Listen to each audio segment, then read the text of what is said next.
अस्सलामुअलैकुम नाज़रीन, मेरा टीवी न्यूज़ में आवा है सायरा सुमरो आवा है पिरिया गुल सबका बेरी का नजर हेडलाइन ते सऊदी अरब नार्ज मुल्कन में ईद उल फितर अज मल्हाई पी वने। मस्जिदुल हराम और मस्जिदुल नबी में ईद की नमाज जा सब का वडा इज्तिमा लखे मुसलमानन ईद नमाज अदा कई। पाकिस्तान में ईद उल फितर सुभाणे मल्हाई वेंदी। कराची, हैदराबाद और ॿियनि शहरनि में ईद खरीदारी में तेजी। भारत, बांग्लादेश, श्रीलंका और मलेशिया में भी सुभाणे ईद मल्हाई वेंदी। सीटीडी कराची में रेलवे ट्रैक ते दहशतगर्दी जो मंसूबो नाकाम बणाए छडियो। 5 दहशतगर्द गिरफ्तार। डीआईजी सीटीडी असफर महसर चयो आहे त गिरफ्तार दहशतगर्दनि जो तालुक पाबंदी पयल तंज़ीम बीआरजी सां आहे। गिरफ्तार दहशतगर्दनि में कमांडर जमहू नियाज, नूर मोहम्मद, अलीजान ऐं जामिद शामिल आहिनि। गिरफ्तार दहशतगर्द शिकारपुर जैकाबाद में घटि नोयत जा धमाका करे चुका आहिनि।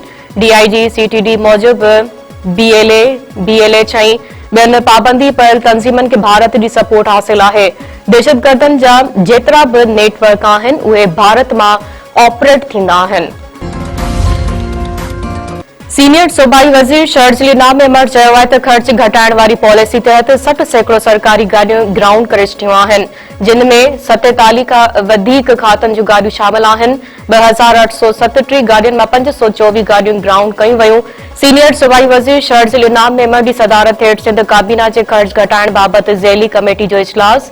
शर्जील इनाम अहमद चयो त सिहत, नाणे, स्कूल एजुकेशन, तवानाई ऐं एंटी करप्शन खाते जूं गाॾियूं ग्राउंड कयूं वियूं आहिनि।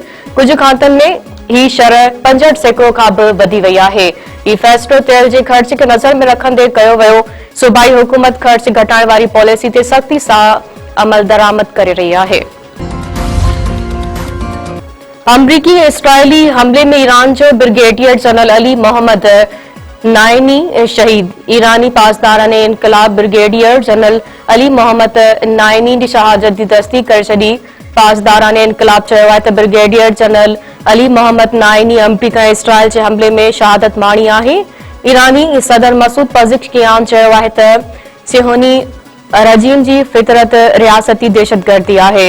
दुनिया ख़ामोशी न तोड़ी त नतीजा भयानक हूंदा। छिकताड़ वधी त ॿिया मुल्क बि मुतासिर थींदा।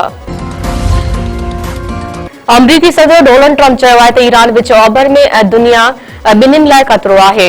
ईरान हमला न रोकिया त ख़ारिक ॿेट तबाह करे सघूं था। कांग्रेस खां हिन जंग लाइ वधीक पैसा घुरिया आहिनि। जापानी वज़ीर आज़म सां मुलाक़ात में ॻाल्हाईंदे अमरीकी सदर वधीक चयो आहे त असां ईरान जी क़यादत खे ख़तम करे छॾियो आहे। हू लीडर चूंडनि था, असां मारे छॾियूं था त वरी नवां लीडर चूंडनि था ऐं उहे बि ख़तम थी था वञनि। हाणे नए लीडर जी ॻोल्हा में आहिनि।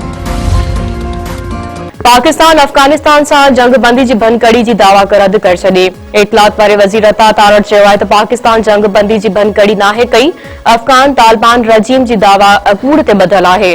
पंहिंजे बयान में वफ़ाक़ी वज़ीर अता तारड़ चयो त प्रोपेगंडा जो मक़सद दहशतगर्द कार्रवाई जो जवाज़ पैदा करणु आहे। कंहिं बि कार्रवाई ते आरज़ी जंगबंदी ख़तम थी वेंदी।